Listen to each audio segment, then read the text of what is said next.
Достар, сіздермен бірге дәмі торттан кем емес, өте дәмді йогуртты пирог дайындаймыз. Видеоны көрмес бұрын каналыма тіркеліп, лайк, комментарий қалдыруды ұмытпаңыздар. Қажет заттарымызды дайындап аламыз. Қантымыз, йогуртымыз, жұмыртқамыз, сұйық май, ұн, разрыхлитель қажет болады. Таза ыдысымызға 3 жұмыртқамызды жарып аламыз.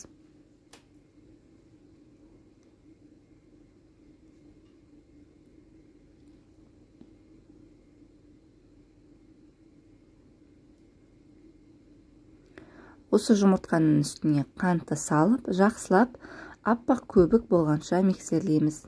Егер миксеріңіз болмаса, венчикпен де жасасаңыз болады. Ең бастысы қантты ерігенше жақсылап араластырсаңыз болғаны.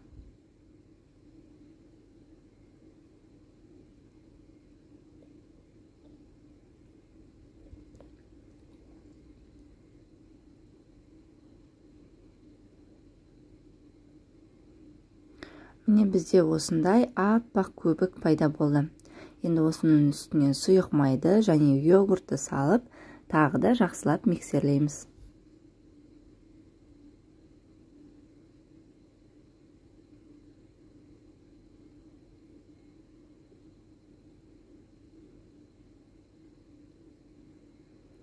Ең соңынан ғана барып, ұн мен разрыхлительді салып, тағы бір келкі масса болғанша араластырамыз.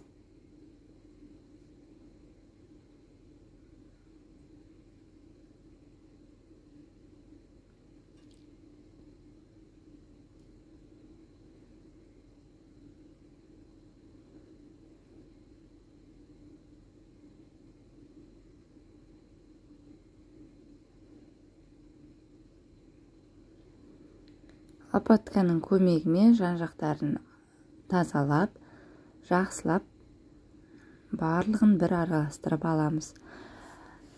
Табамызды дайындап аламыз. Менде 26 диаметрлік таба болды. Қатты үлкен немесе қатты кішкентай таба қоймаңыздар, себебі пирогтарыңыз не көтерілмей, немесе қатты көтеріліп биік болып кетеді. Сондықтан орташа размерде алыңыздар. Бір ескерте кететін жайт, бұл жерде пешімізді қыздырып қоймаңыздар. Бұл пирогтың ерекшелігі де сода. Пирогымызды табамызға салып дайындап аламыз. Сосын пешке салып болғаннан кейін ғана барып пешіңізді қосыңыз. Міне осындай 35-40 минут шамасында 170 градуста пісіріп алдым. Өте дәмді, жұмсақ пирог болды. Барлықтарыңызға ас болсын. Видео ұнаса каналыма тіркеліп, лайк, комментарий қалдыруды ұмытпаңыздар.